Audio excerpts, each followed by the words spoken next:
Assalomu alaykum hamyurtlar, o'zbekistonliklar. Biz hozir Xitoydamiz. Abu Sahiy kargosidamiz. Yuklarimizni jo'natyapmiz. 1-2 yil oldin bitta video qilganmiz. Juda ko'pchilikka manfaatli bo'libdi. Shunga yana boshqa video qilyapmiz. Kargolar bo'yicha ozgina tushunchalar beramiz. Qani yuravering. Bu yerlarda asosan oyoq kiyimlar, parfyumeriya narsalar, shunaqa priz qilsa bo'lmaydigan narsalarni mana shu yerdan olib borishadi. Naryoqda sizlarga keyin pressxonalarni ham ko'rsatamiz. Iskandar akalar ham chetda ekan. Yuraveramiz, Nodir. Patlarni ham bir ko'rsatib yuboringda. Bu yerlar polniy hammasi O'zbekistonga ketadi. Shu korobkali oyoq kiyim deysizlarmi, sovunlar, shampunlar hammasi. Endi bu yoqlarni ham bir ko'rsatamiz, yuring. Bu yuklarni ham mana chiroyli qilib, suv o'tmaydigan qilib joylashyapti. O'zbekistonga zo'r holatda boradi.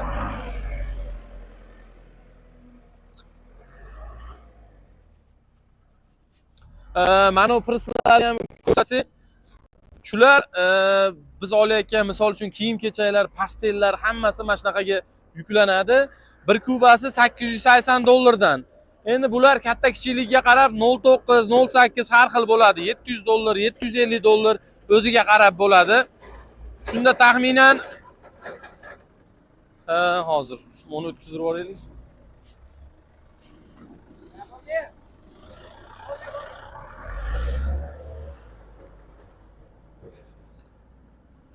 Bitta pressda o'rtacha 250 kilodan 400 kilogacha narsa bo'ladi.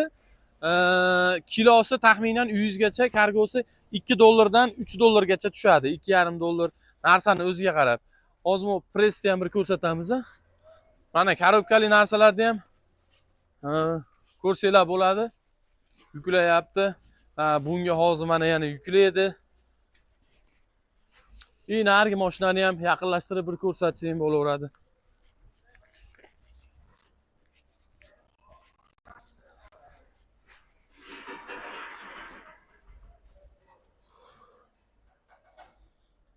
Bu presslar mana shular presslanyapti-da. 1-2 soatdan keyin mana katta mashinalarga yuklanadi. Bular nima ekan desanglar, har bir Xitoyga kelgan odamga 5 talik kod berilardi.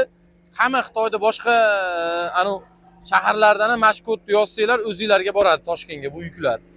Endi bu yuklar matga taroziga olib kelinadi, bu yerga qo'yiladi, keyin o'zlari ro'yxatdan o'tadi. O'rtacha 8 kun, 10 kunlar atrofida O'zbekistonga yetib boryapti bu yuklar. Presslarni ham jarayonni ozgina ko'rsataylik-da.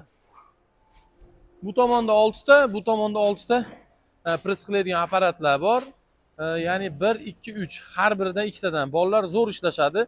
O'zbeklar asosan bu tarafda press qilgizadi, narigi tarafda boshqalar, qaysidir millat vakillari. Shunaqa yuklarni Xitoyga kelib o'zim xarid qilaman deydiganlar pastda nomer qoldiramiz, aloqaga chiqaverasizlar. Xudo xolasa o'zimiz chiroyli olib borib kelamiz. O'shanaqa xizmatlarimiz ham bor. Keyin telefon nomeri qo'ydirib qo'yamiz. Xolis xizmat. Qanaqa savolinglar bo'lsa, o'sha nomerlarga Telegramdan yozsanglar, qo'ldan kelgancha javob beramiz. Video manfaatli bo'lgan bo'lsa, like bosib qo'yasizlar. Obuna bo'lib qo'ysanglar, yaxshi videolar joylab boriladi. Bugungi sanamiz 7-yanvar 2026-yil. Sog' bo'linglar, salomat bo'linglar.